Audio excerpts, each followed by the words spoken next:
Today I am joined by my dear friend and colleague Sowjanya. I am so happy you are here. This is first time we are actually doing this like one-on-one stuff. So I am very happy to see where this conversation will go. So before we start, can you please explain for people that don't know you, what do you do? Thank you, Eva, firstly, for having me here.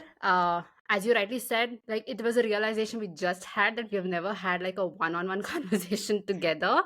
But to just give you a brief of who I am Sowjanya. I run my practice called Dog Promise in India.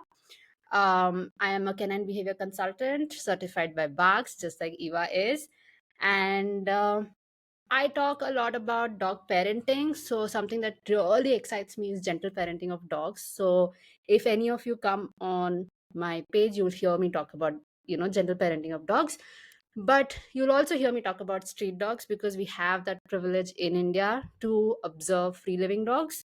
And I try and then use my learnings, that I get by observing them and applying it with companion dogs. So, that's what I do. And that's also what we'll be talking today. So that's a great introduction. But before we start, how did your journey as a like canine behavior consultant start? Oh, now that I think about it, it's been such a long time. Like it feels that I've been here forever and that there was not a life before this. But it's very interesting because I have to go a little bit before my journey as canine behavior consultant. I was a dog parent, or maybe I should distinct make the distinction. I was a dog owner at the age of 18. I got Sammy. He was our first dog. Like as a family, I don't think we had ever had dogs, and we didn't know what dog parenting meant, what it means to have another species in our house.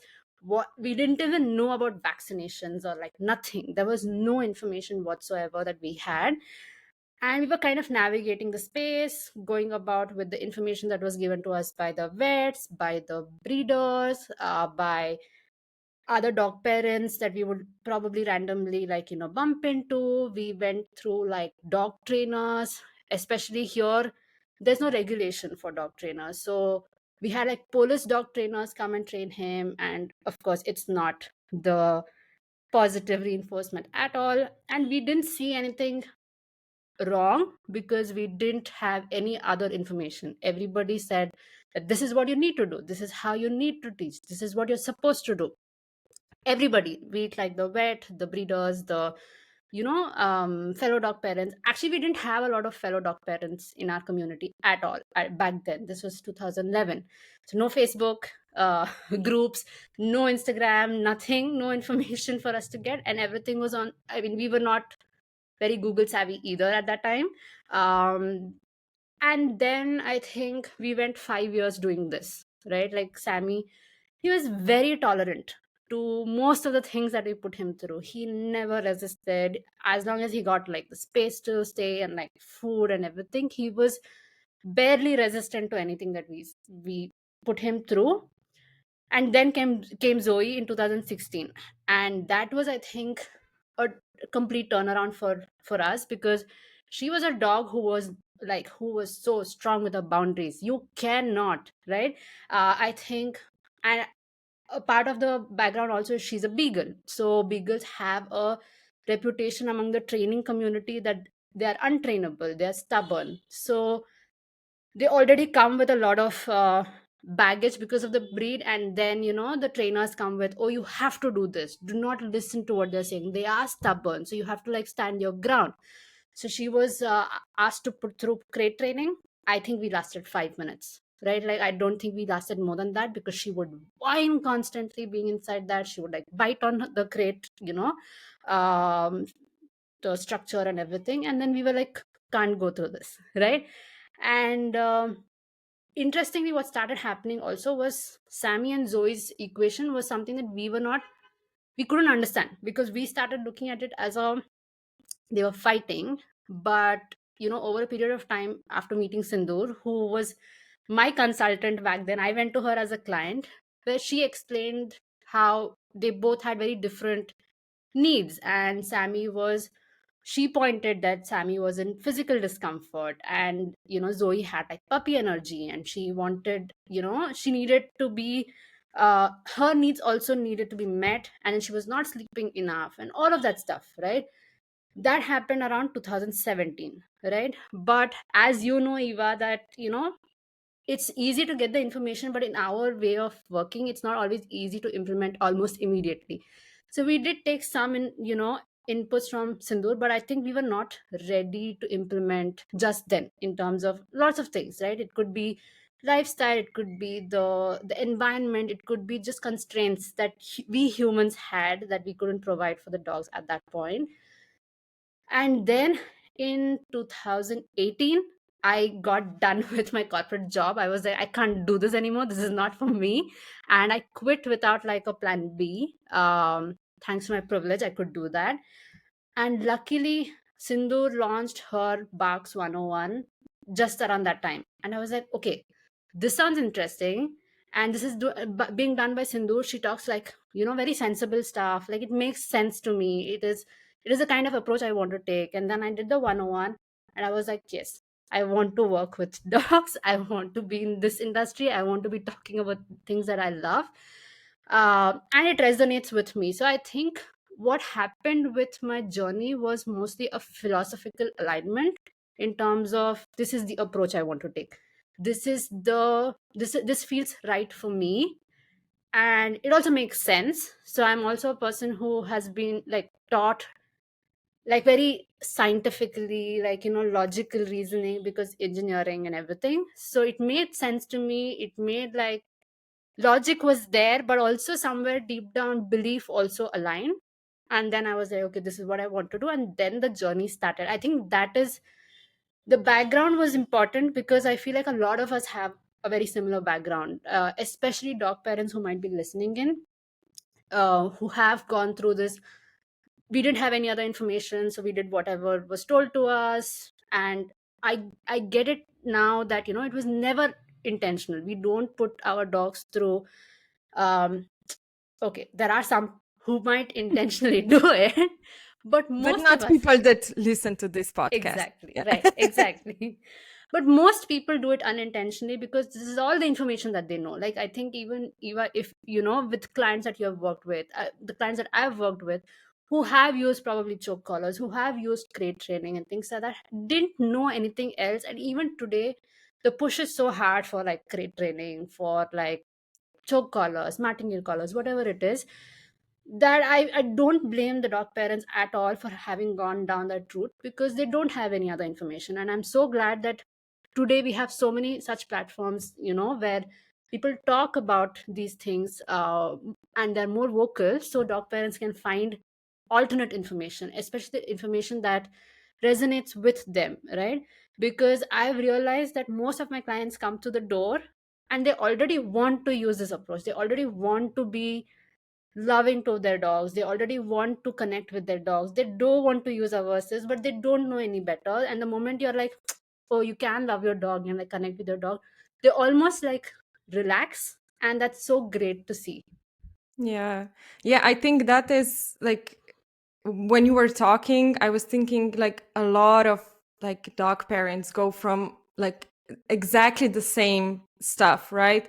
And I think like the biggest misconception might be that people think that like we were born with this knowledge, that we knew everything from the start, when it could not be like more false, right? And also, I think people, it takes some time for people to come to the consultation, maybe also because they feel like they are going to be judged. But I just want to say once again, like we were all in the same boat. We all thought like that we were doing the best that we knew how. And yeah, that I think that's why I think it's so important to like have an open mind, to search for the knowledge, right? And that leads me to my like second question, and that is like we don't have free living dogs treaties here, right? So I think it's very hard for people to understand that these are not abandoned dogs, right? At all. Can you like please explain a bit more who street dogs are? Maybe share some stories, because I've learned so much from street dogs and I want everyone to learn from street dogs. You know, your excitement around street dogs is something that I admire so much, because every time we talk about street dogs, or we like, just share a story, and you're so excited to learn about them. I love it. To be honest, I'll tell you, street dogs are so prevalent in India that actually they go unnoticed, right? Because they're so there. Like, like, for example, okay, let me give you a context of what street dogs are before we go into uh, what I'm trying to say. So, as you rightly said, they are not abandoned dogs. They are not wild dogs. They are not lost dogs, right? There are a whole category of those dogs as well. There are sometimes dogs who are abandoned, who can't survive on streets. There are sometimes dogs who are lost, and again they get rescued, and there's a whole search for their family, or then they get readopted, they go into shelter, whatever it is, right? But uh street dogs are different in that they are born on streets, they're raised by other dogs on streets, and continue to live on streets until they pass away, right? So I think those are very you wouldn't see this in a lot of places where free living dogs or free roaming dogs are not encouraged. So you see them a lot in India, you see them a lot in other Asian countries, you see them in African countries also. But I think in India, and I think Sindhu speaks about this so very well, which is they also enjoy protection under the law. And I think recently also we had this guidelines that came out which spoke about, and this has been there for decades now, where street dogs cannot be relocated, they cannot be captured, they have to be taken care of. It's a duty of citizens to take care of street dogs. And nobody can by law, you're not supposed to antagonize or beat up or whatever it is to the street dog caregivers. So there's a whole ecosystem where caregiving of street dogs is really encouraged. And uh, by law it's the duty of the citizens to do this. And there is a whole thing about ABC programs, which is basically neuter and vaccinate programs that we talk about, and then they're released back into their streets, right? It's again, you're not relocating them. So it's very interesting when it comes to India. And now, that with that context, and in India you also see a lot of other free living and free roaming animals. There are like chickens, and there are like cattle. You see all kinds of other free roaming animals, right? So it is not surprising to walk past your street and then find an animal there, right? So That sounds so like, for me, that's like crazy, because that doesn't happen here. Because if you see like animal on its own here on the streets, it's like, okay, something is wrong. Like this animal either got lost, stolen, or like it's in some kind of distress. And I love like how how you are explaining this, because I think people that don't have experiences with free living animals need to hear that, right? To understand that, like, it that exists. is, yeah, it exists. Yeah, yeah, Yeah. exactly. Yeah. In fact, we have like hilarious stories from our childhood, because I grew up like the first 8 years from in my hometown, which is a smaller, like a town. Back then, it was like a village-ish kind of thing, right? And we would have cattle right opposite our house, and there was like a, and again, these are like, we call them inside outside animals, right? Like they're partly owned, but like also unowned. They roam around. And there's a story of my cousin brother being like kicked by a donkey, right? Oh my god. There were like pigs right next to our, like, house and stuff like that. So this was like a very normal thing, right? So when you walk past the street and you spot an animal, you don't get very surprised by it, right? We drive on roads, and there'll be like cows sitting in the center of the road, and you just drive across it and around it, right? So this is something that we see, and it's a very normal thing. Nobody like bats an eyelid at this, right? So I lived up until back bed. I would walk across streets and walk past street dogs and actually not even pay attention to them. Not a great thing to be proud of, but the fact that they exist so as part of our ecosystem is also, this is what happens, right? They're so part of the ecosystem that you don't bat an eyelid at a person walking, because that's so part of the ecosystem. So I wouldn't notice street dogs, right? It was only in back bed that I started noticing them, started observing them for who they are, what they do, you know, how they behave, how their social structures are. And it's fascinating even till today. Like now I have more questions today than I had back then, right? Because I knew so little about them back then that I didn't have questions, and I didn't have like I didn't wonder so much. But today I have like so many questions on seeing the dogs that I do, share my space with. So it's very interesting. One of my earliest interaction with a street dog was a big lesson to me. It was a big lesson to me. And maybe I'll share the video with you as well, where it was an assignment for our, diploma course back then. And the assignment was meet and greet a dog, right? Very simple. Very simple, right? Who doesn't know how to meet and greet a dog? Turns out a lot of us don't know. Yes, Right? exactly. So I did this assignment with one of the companion dogs. Great. But I also did it with a street dog. Because why not? Right? Have street dogs. So like try it on them as well.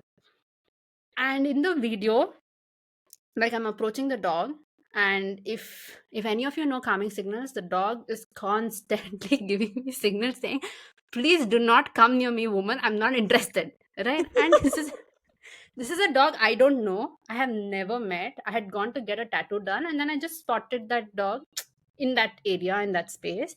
So it's like, oh, let me do this assignment now, right? And then I used all right body language. I used approach, like, with not front on, and don't bend over the dog. I used all right body language, okay? But what did I do?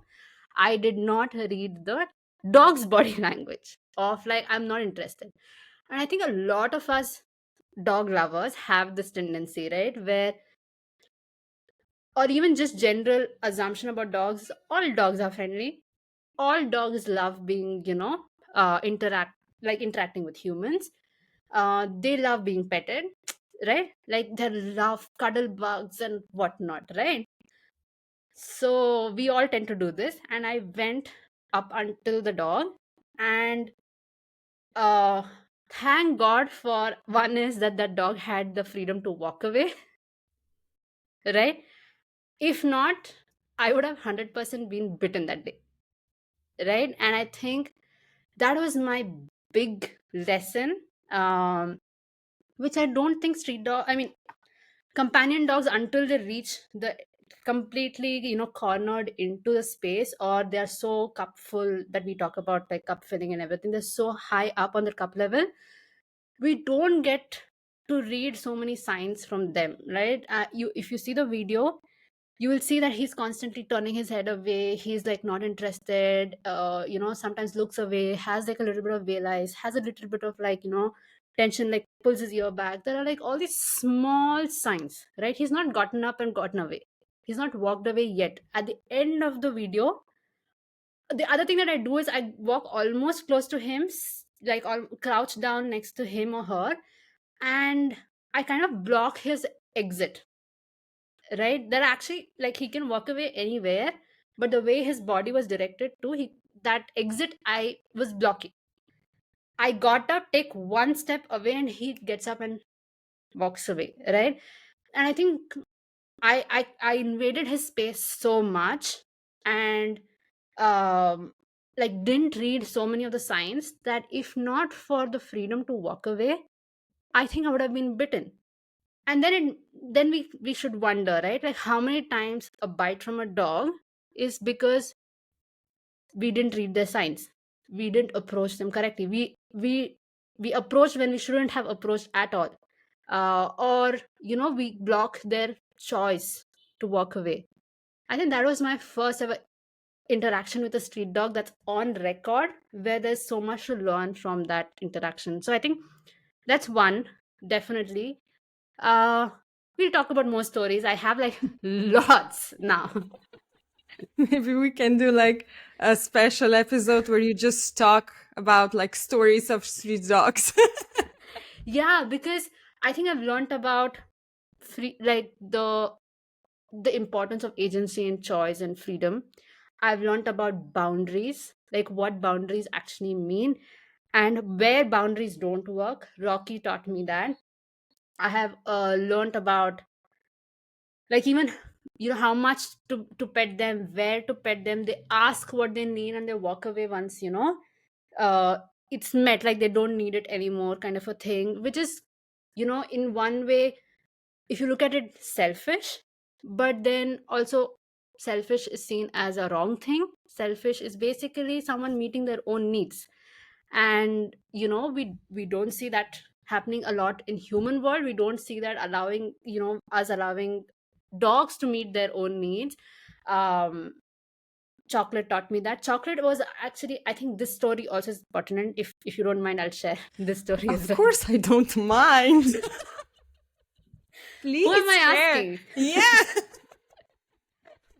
I actually like booked this like chat just because of me. Like I don't care if people like it or not because I just want to listen to stories about street dogs. I wouldn't be surprised by that at all.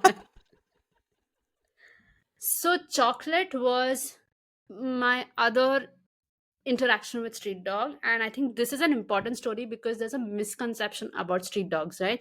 There's a misconception that the dogs are on streets because they don't have homes and people are not taking them homes, and the drive and the push needs to be to get them adopted, get them homes. They are in such deprived conditions and all of that, right? uh, I'm not denying that there are dangers on the street, right? you know it happens. And just like a lot of us live risky lives, there is more risk that, in some kind of lifestyles than the other. It happens, but that doesn't mean that their lives are invalid. And that's one thing that I keep talking about, that just because they see some amount of suffering, they see some amount of danger, and they go through health concerns, or they are on streets when it's raining or whatever it is, doesn't mean that their life is not valuable. And it's a life that they did not choose, right? uh, and that's a lesson I learned from Chocolate, which is very interesting, because Chocolate was a street dog who came to our street, and she was being attacked by other street dogs. So basically they were like bullying her, and they were not letting her near the food. And there was like a lot of like uh dynamic between these street dogs, because I feel like they all did not come from the same family of street dogs. Our street was empty. It didn't have any street dogs, so it soon got populated by street dogs, and this tends to happen, right? Which is another reason why we don't encourage removal of street dogs, because the more you take them on, the more come and then take the space as well.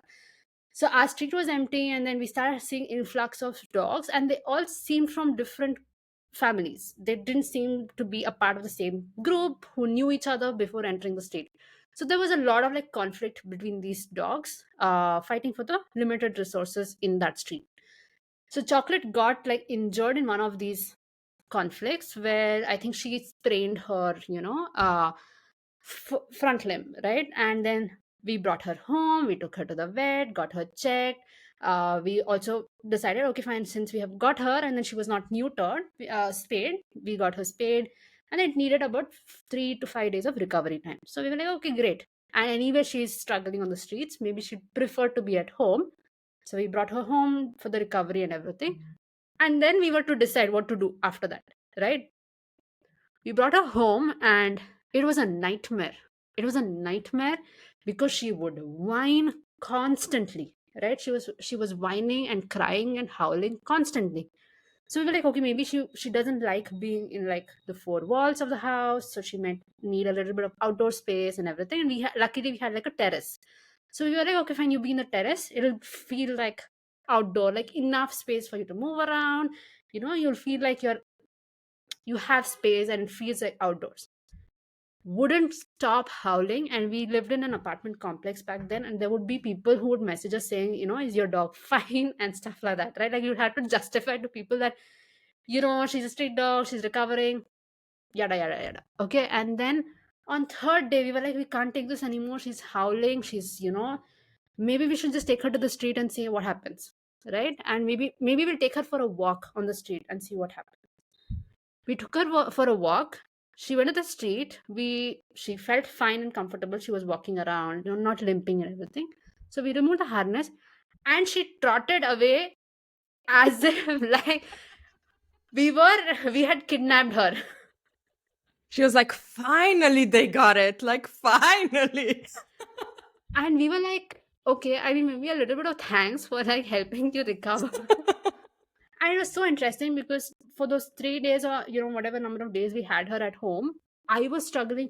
I was like, how am I going to find her an adopter?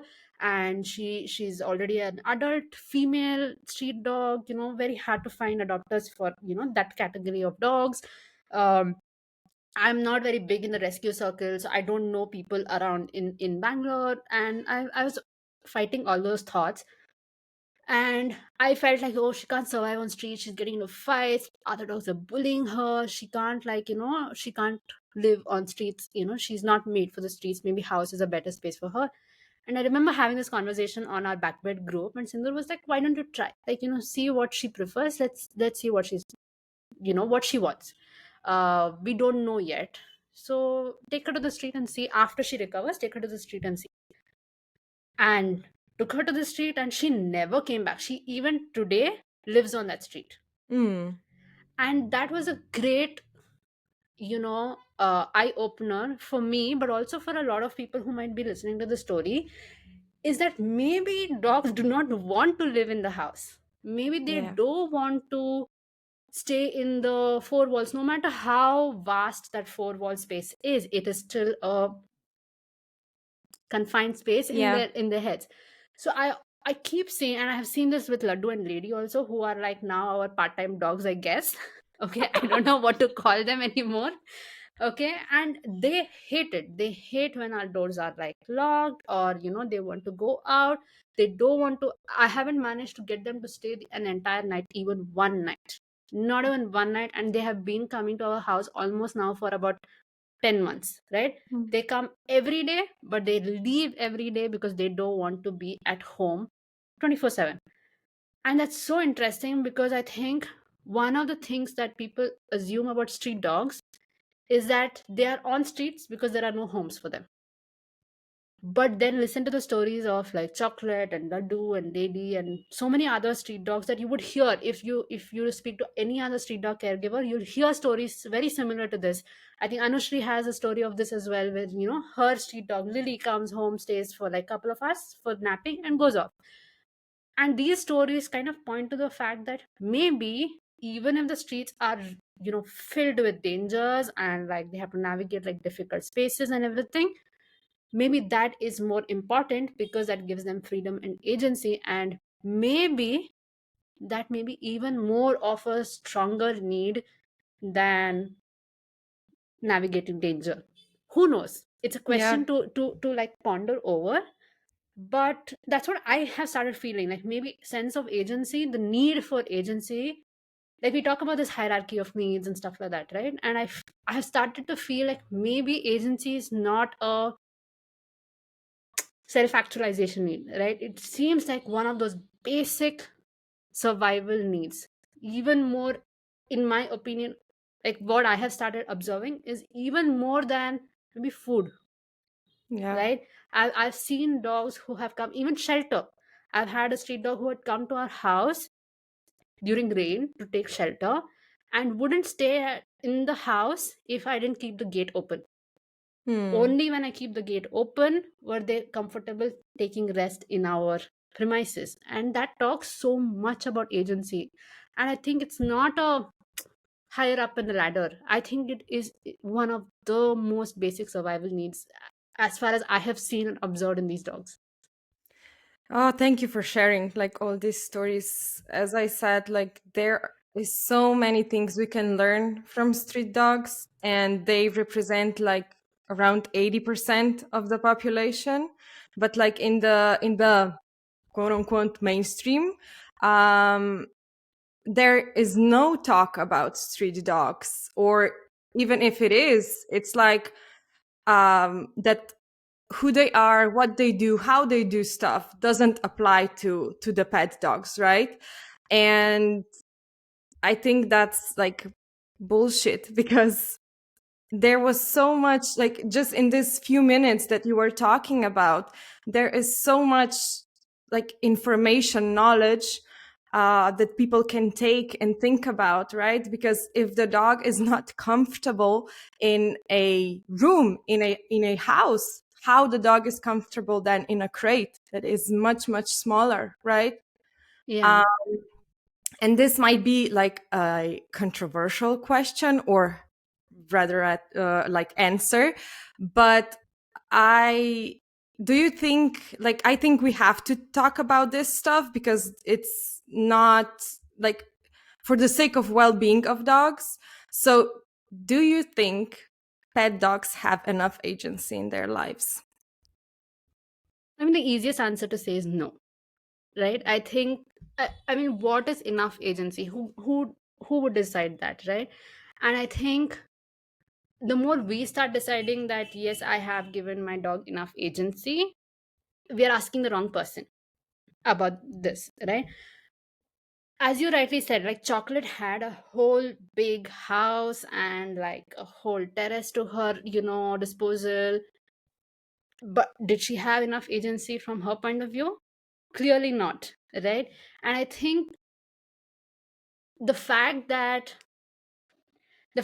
I am deciding how much agency to give my dog already shows that I control most part of my dog's life, and I'm choosing where to give them agency and where not to give them agency.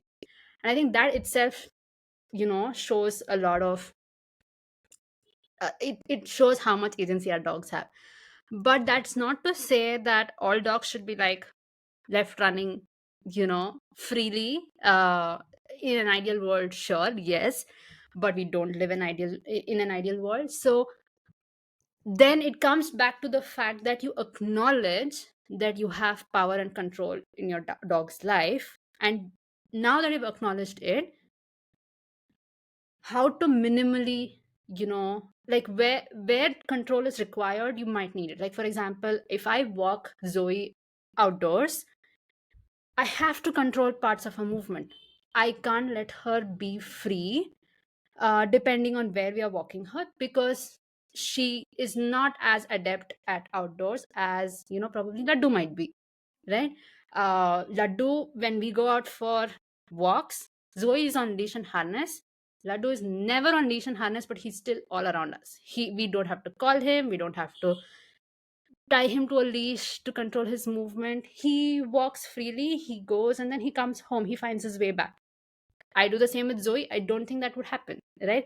Because she doesn't have the same skills outdoors as probably Radu has. So, of course, there is a difference between companion dogs and free living dogs. And that difference comes from the fact that our companion dogs have never lived, a free life. They have never managed to navigate the outdoor environment. They have not learned these skills from when they were young.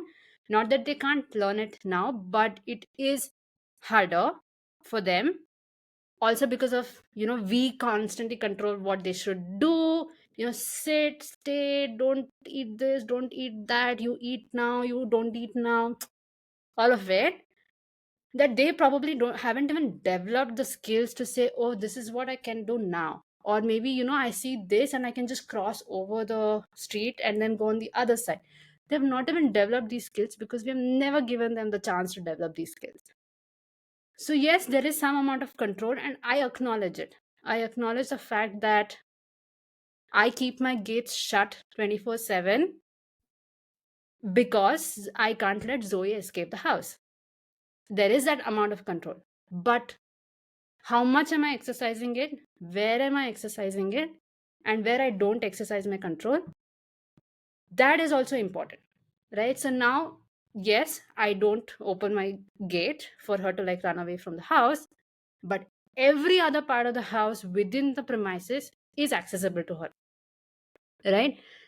There is very minimal control in this space, right? She can go on the couch, she can go on the furniture, she can go sleep in this room, the other room, wherever else, right? There is no restriction on that. I know that she doesn't have the access to all the garbage in the world to like scavenge from, because she would love it. She would love it.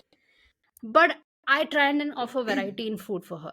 Right? If she comes, she's asking off of my plate, as long as it's healthy, as long as it's something that she can eat, I don't mind sharing. What's the point in controlling that part? Right? She already does not have access to so much outside. Why do I need to control that as well? Why do I need to control how much she sleeps or where she sleeps? Why do I need to control when she eats? I think I've spoken like for the last year or so, I've spoken about this frequently, which is we've gone to a Zoe led feeding routine, right? She asks when she's hungry.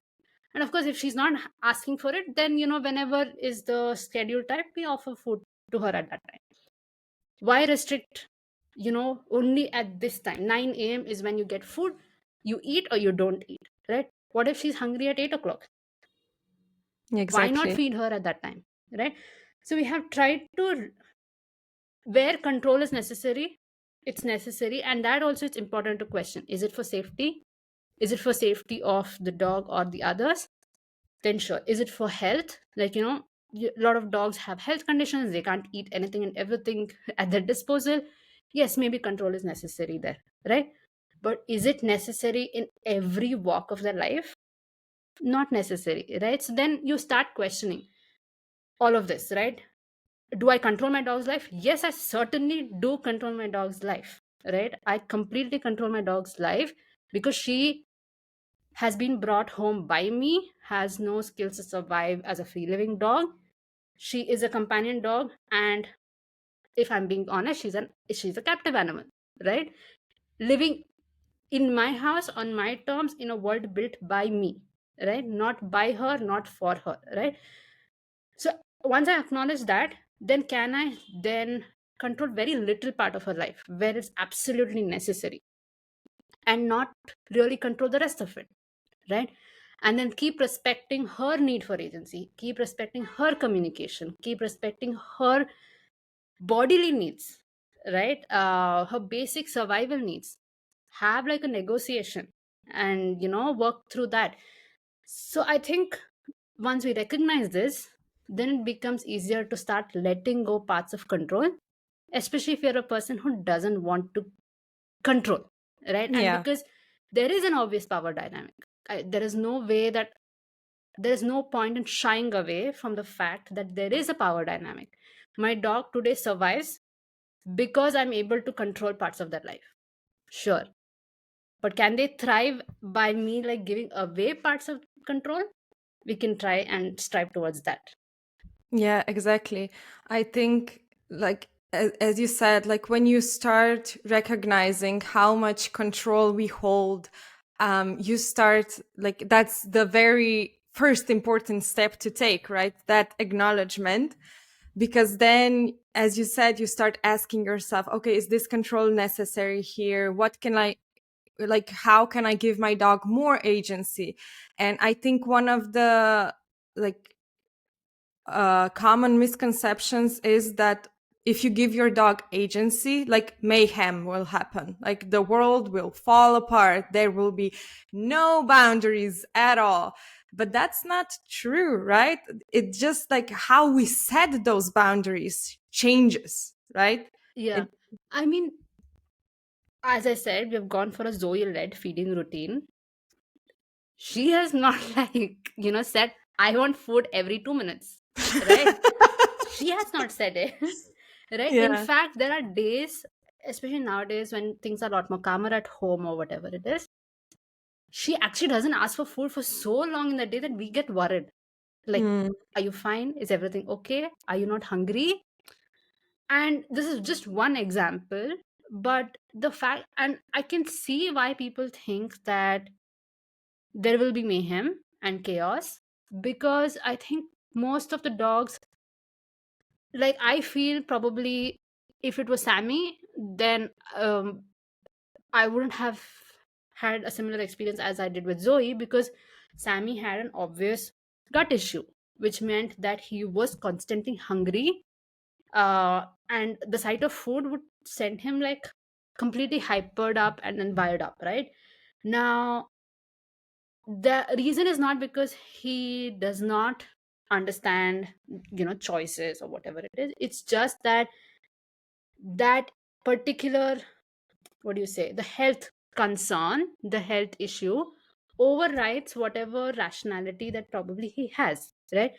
And I think this stays true to all other situations. The moment the dogs get wired up, they're hyper, they're anxious, they're nervous, they go into basically emotional dysregulation, or they're constantly and chronically dysregulated, then they can't probably take rational decisions, right? Which means that I think the first point to do then is work on your dog's emotional regulation, work on their decompression, right? Work on what we talk about, like cup draining, right? Get their cup to be like lower first, and then start looking at. And this is such a vicious cycle, right? Because loss of agency is stressful, right?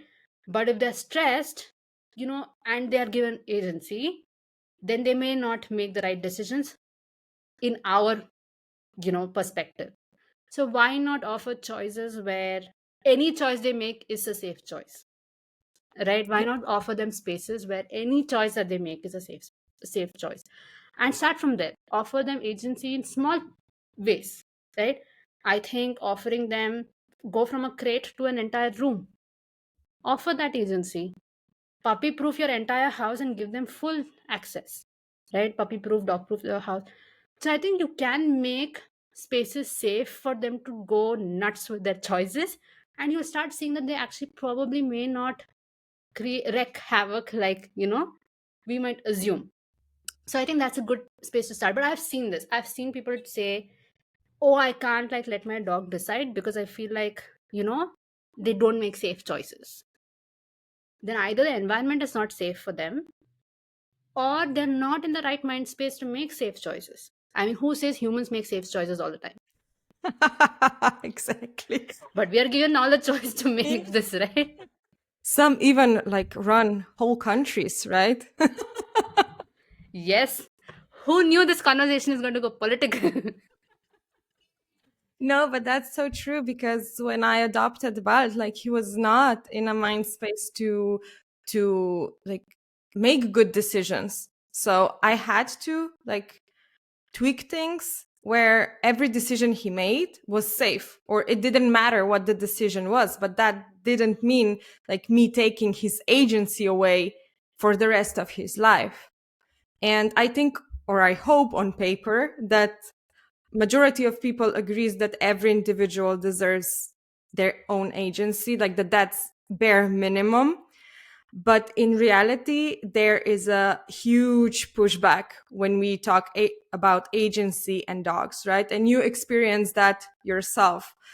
And on one hand, I understand where that's coming from, but on the other hand, it's very perplexing. What are your thoughts on that? I think the biggest um I think the biggest reason for it is that we don't often see dogs as beings who need agency. I mean, a dog who has shelter, who has food, who's taken care of in terms of medically and health wise, and who has everything that you talk about, who's trained very well, you meet their training needs and physical needs. To be honest, a lot of this is like false information and misinformation out there. But in your head, you're doing all of this. Where does agency come? Like, why do they need agency? They have so much, right? And again, there's a lot of fear mongering in the training community where agency, as you rightly said, is equal to no boundaries and is equal to your dog taking over your house, right? First and foremost, I don't mind my dog taking over my entire house. Please, please. I have her fur on my clothes when I go to office. I have her, you know, fur in my food sometimes. And Yeah. sure, she it is her house. It is her house too. She has the right to the house as much as I do. That Hmm. house is her space, her safe space, supposed to be the safest space for her in the entire world. Take over the house as much as you want, right? It's your house. In fact, very recently, so we have started seeing Zoe have this habit of like coming and sleeping on our pillow. She'll make like a pillow, like a, you know, fort, and like she'll sleep on the pillows. So I was like, I think we should buy her like a pillow. And now we have like a special pillow only for Zoe on our bed, right? Like, it's a pillow like our pillows, but it's especially for her, and it's placed where she normally sleeps. She sleeps in between me and my husband. So it's placed and near our heads, right? So it's Oh, placed that's there. so sweet. It's placed there so that she can come and lie down on that pillow. So she'll put her body on that pillow and she'll put her head on either our pillow or Oh. his pillow, right? Like my pillow or his pillow. And she sleeps so comfortably there. Why not do this for your dog? You brought Mm. home another individual wanting that love and wanting that bond with that individual, right? So if that is what you want to do, you want to spoil them, you want to like shower them with all that they need. Why this fear of taking over, right? Where Mm. does that come from? Where does that fear come from? And what is that problem we have that an animal, and I'm very, very deliberately using the word animal here, an animal is running your house, dictating your life, your lifestyle. Why is it wrong? I mean, don't humans who have human children change their entire life and lifestyle, turn it completely around for their child? And if they're doing that for the child, why not for this individual you brought home who shares a very similar dynamic with you? As much as people do not want to acknowledge the parent child relationship that a dog caregiver and a dog share, very similar dynamics, you know play out here, right? You care for this one individual. Research shows that they attach with us like how children would attach with their parents. We have the similar, chemicals being produced in our body as we would, if we were a mother to a child. So why the pushback to do this for a dog? And I think the answer is very obvious then, right? Oh, you would do that for a human, why would you do that for an animal? Yeah. Right? Because animals are not the same as humans. Yeah. And then we start getting into all the other conversations which are cultural and political and, religious. Where where does this human superiority come from? Where does this Mm. human centric idea come from? And I think that is the pushback. The pushback is, how can an animal run my house? How can an animal take over my entire house? How can an animal dictate this for me? Yeah. Of course, a part of this also comes from a caregiver fatigue as well, right? Mm. I think this happens with human children also, where when you give away a lot of your needs to meet the needs of another individual, you do tend to get exhausted. You do feel like, you're doing everything for another individual, but like all of your needs are taken away. You're not able to have a social life, you're not able to bring people home, you're not able to go out freely. I think all of this still applies in both scenarios, where you have a human child or you care for another individual, and that individual is dependent on you. It doesn't matter whether it's a child, a grown up, parent, grandparent that you're taking care of, a partner that you're taking care of, or a dog, right, who is dependent on you.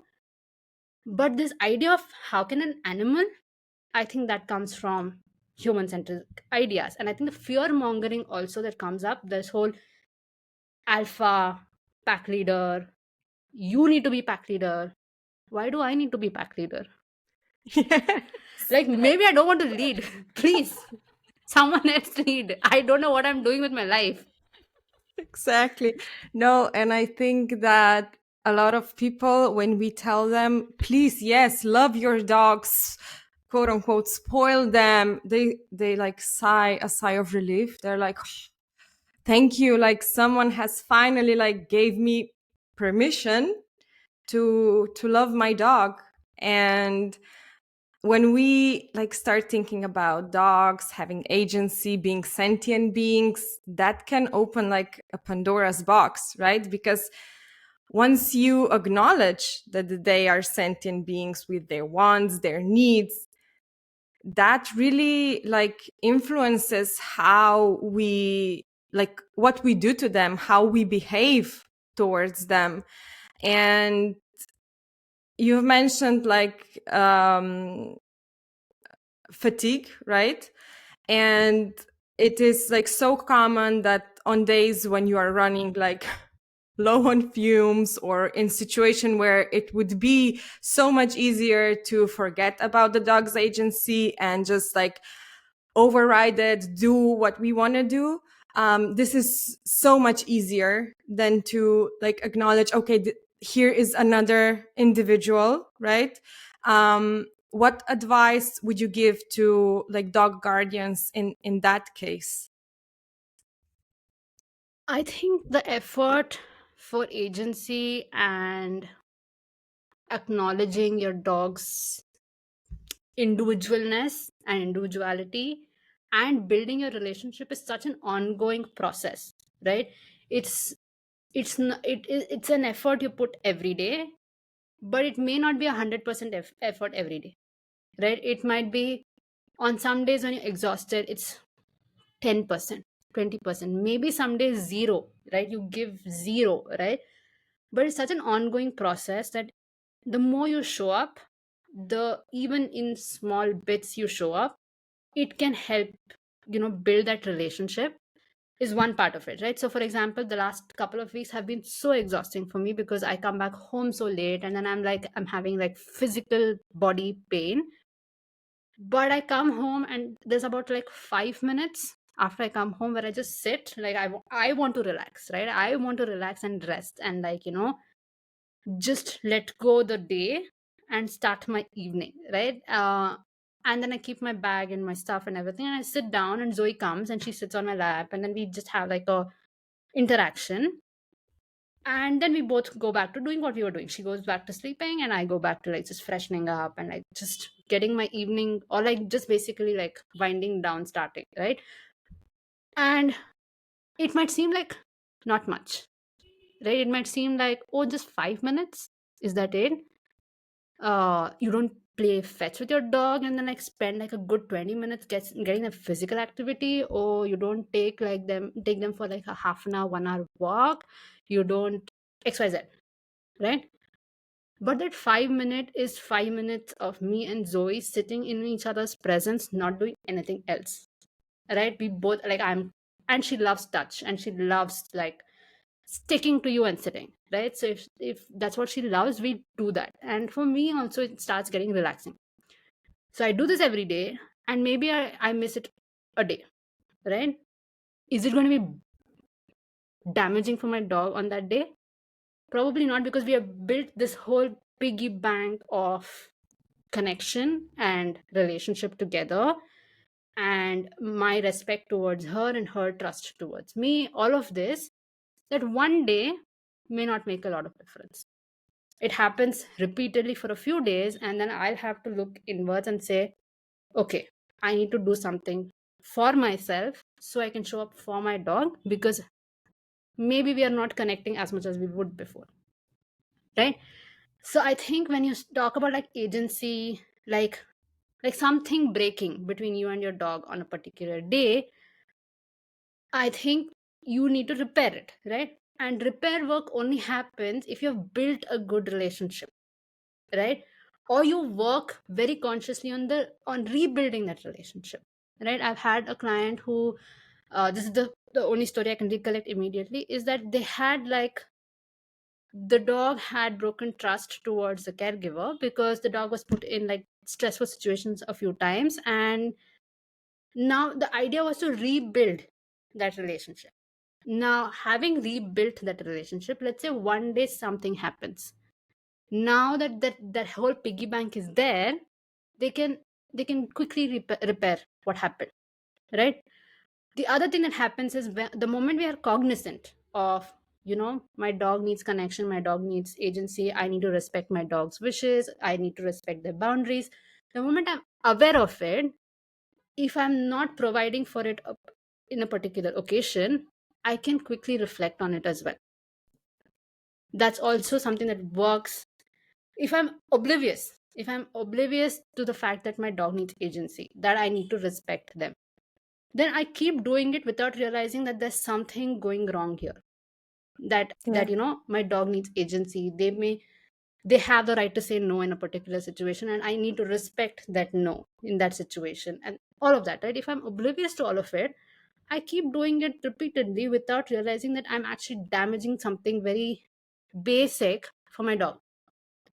But the moment I'm aware of it, if there are certain situations where I'm not able to do it uh, to the best of my ability, I can always go back and then repair.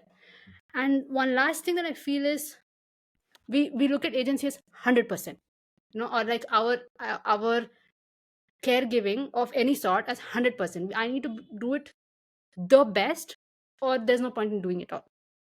But like how I mentioned, connecting for like even 5 minutes, but like fully present for those 5 minutes, can do a world of good than just sitting, on my gadget the entire 24 hours, not even like acknowledging my dog's presence.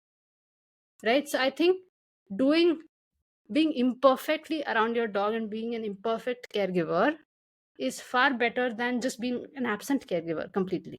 Right. We all strive to be ideal, the best, but the best is not possible every day. Maybe on most days also, right? We all, I think, are showing up as imperfect parents for Yeah. our dogs. I don't think we show up as perfect either. Yeah, exactly, because like perfection doesn't exist, and I think it brings more like pressure on us and more like problems than like it solves that it would solve something, because it doesn't solve anything. But because then you think, like as you said, okay, I have to be perfect, and if I can't be perfect, then I'm not doing anything, right? And the dogs are also so good at reading us, and I think they know what's going on. And if you have that strong connection relationship, it's not a problem for them to let things slide if that's not happening like on a daily basis, right? And also, we think, as you've mentioned, oh, like you don't play, like you don't do these big things with her when you come home, when in reality, like if you think about like how our dogs are there for us, like they are just quote unquote just there, and how much of a difference that makes, right? So it's not, I think, about those big gestures that happen like once a while, but it's like the small, like connecting moments, like sitting together with your dog, talking with your dog, like those, I think like those small moments are what really really counts. And I think this like brings us perfectly to my last question, because gentle parenting, as you've mentioned, is a topic that you are very passionate about, and it very nicely connects what we've been talking about. And can you please explain the concept a bit more for people that haven't heard about it, especially in connection to dogs? And also, like, why do you think this concept is so important for dog guardians or dog parents?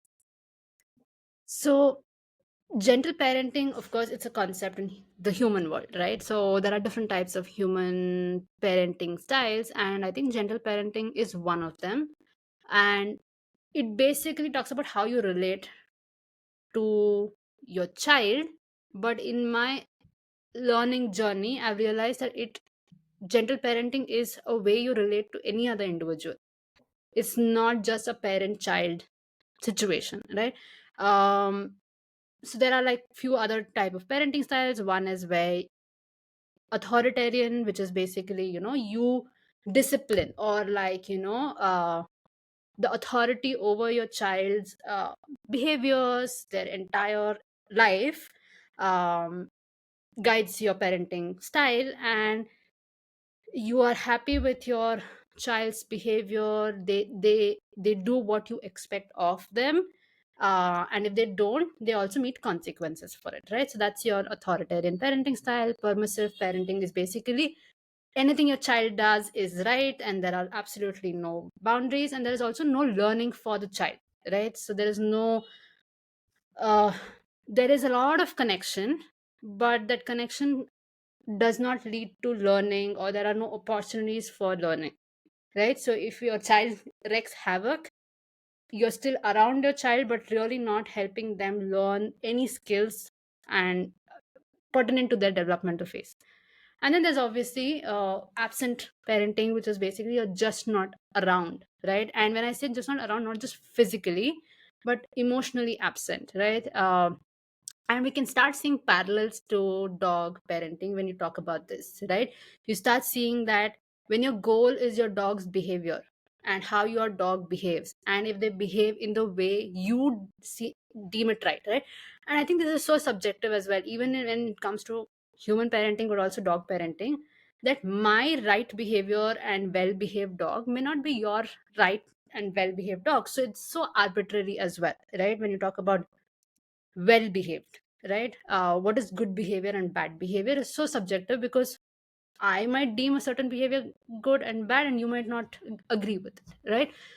So that is one kind of thing that we already see, where the goal is actually your dog's behavior, right? And how are they meeting your expectation of them, right? Then there's obviously permissive parenting, where your dog does anything and everything, and you're like, you make peace with it, right? Your dog destroys wires, your dog eats everything around the road, and you don't do anything about it, right? Which is not great for the dog either, right? And finally, there are absent dog parents who have entrusted the responsibilities of the dog to somebody else, or they just do your feeding, shelter providing, and medical care, and that's about it, right? And then comes this whole idea of general parenting, where the goal is the well being of the dog, where you want to create a great, respectful, healthy relationship between you and your dog or any other individual, right? So, when you talk about creating a healthy relationship, and there's a very it's purposely healthy relationship, because a lot of us share relationships that are unhealthy, right? So what does it mean to have a healthy relationship? You work on trust building.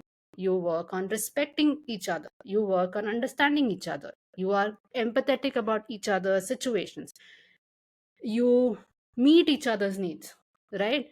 Now, of course, in a equal relationship, you do it for each other. But again, when you come to a parent child relationship, or a dog caregiver and a dog relationship, there is an obvious power dynamic. So it's not as much as your dog meeting your needs, which they do. Lots of them do meet our emotional needs, our social needs. But it's actually more from our point of view of how much of their needs we are meeting, right? How much are we able to give them a space where they can trust us? How much are we respecting them, right? I think respect has always been one sided, where the child has to respect parent, the dog has to respect us. But what about the other way around? Are we respecting the dog? Right?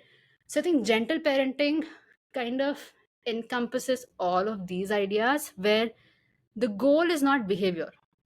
My dog can bark, my dog can growl, my dog can, you know, walk away from me. My dog can choose to not listen to me if what I'm asking is unreasonable, right?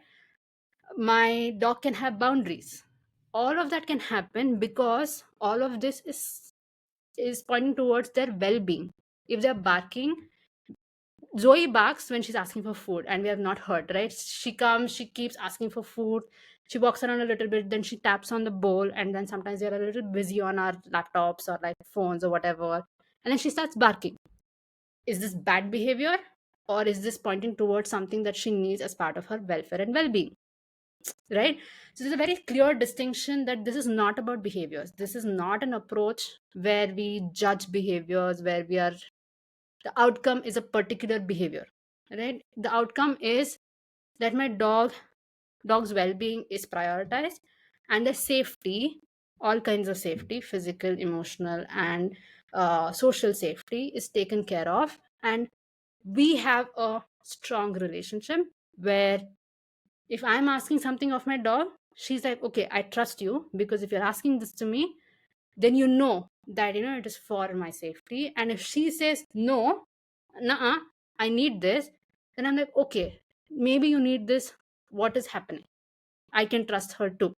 I respect her decision. And that's a mutual relationship. That's a healthy relationship where our needs are being acknowledged, they're being met, we are respecting each other, all of that, right?